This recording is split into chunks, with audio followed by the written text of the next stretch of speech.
Yes bank पर किसका कब्जा रहेगा, भारतीय निवेशकों का या फिर विदेशी निवेशकों का? यह सवाल इसलिए अहम हो गया है क्योंकि यस बैंक के मौजूदा शेयरधारक बैंक में अपनी हिस्सेदारी बेचना चाहते हैं। कुछ विदेशी निवेशकों ने इस हिस्सेदारी को खरीदने में दिलचस्पी भी दिखाई है, लेकिन उन्होंने इसके साथ ही एक मांग भी रखी है। वह मांग है कि उन्हें यस बैंक में करीब 51% हिस्सेदारी चाहिए, जिससे उनका बैंक पर पूरा कंट्रोल रहे। लेकिन आरबीआई यानी भारतीय रिजर्व बैंक इसके लिए तैयार नहीं है। इसके चलते यस बैंक की पूरी डील अटकी हुई है। क्या है यह पूरा मामला, आइए इसे विस्तार से समझते हैं।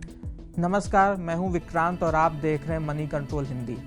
यस बैंक की हिस्सेदारी खरीदने की जिन कंपनियों ने दिलचस्पी दिखाई है, उनकी मुख्य तौर पर दो मांग है।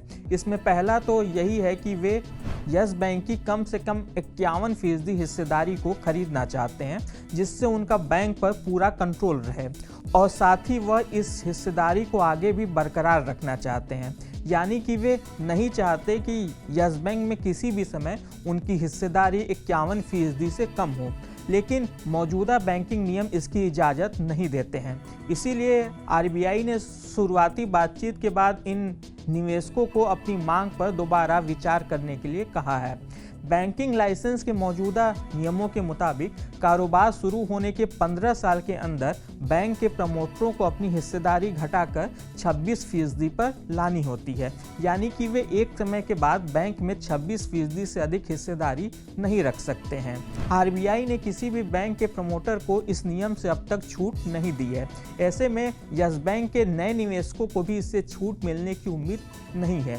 हालांकि इस मुश्किल से निकालने के लिए आरबीआई ने इन्हें अपनी हिस्सेदारी को धीरे धीरे बेचने का प्रस्ताव दिया है, क्योंकि हमेशा 51% हिस्सेदारी को बनाए रखना नियमों के मुताबिक संभव नहीं है। अगर आरबीआई ऐसा करने की उन्हें इजाज़त देता है तो उसे इसके लिए नियमों में बदलाव करना पड़ेगा, क्योंकि फिलहाल किसी भी प्राइवेट सेक्टर के बैंक में निवेशक की हिस्सेदारी 15% से ज़्यादा नहीं हो सकती। विदेशी निवेशकों ने 51% हिस्सेदारी के अलावा बोर्ड में इसके बराबर वोटिंग राइट्स की भी मांग की है। हालांकि आरबीआई इस बात पर भी तैयार होता हुआ नहीं दिख रहा है।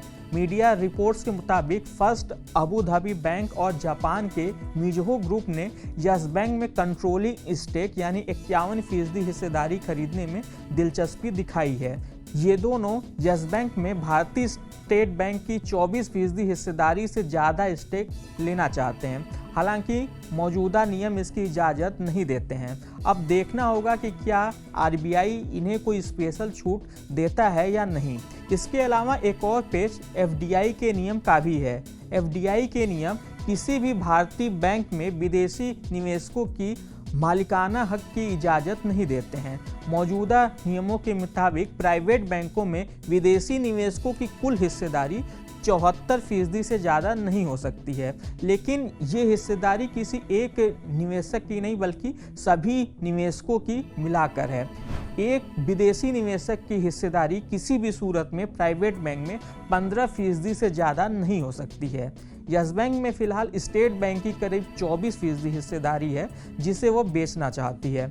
इसके अलावा axis bank, Kotak Mahindra bank, ICICI bank और एचडीएफसी बैंक के पास यस बैंक की कुल 7.4% हिस्सेदारी है, जो बिक सकती है।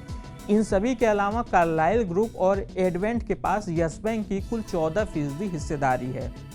आज के इस खास वीडियो में बस इतना ही। आपको यह वीडियो कैसा लगा हमें कमेंट कर जरूर बताइएगा।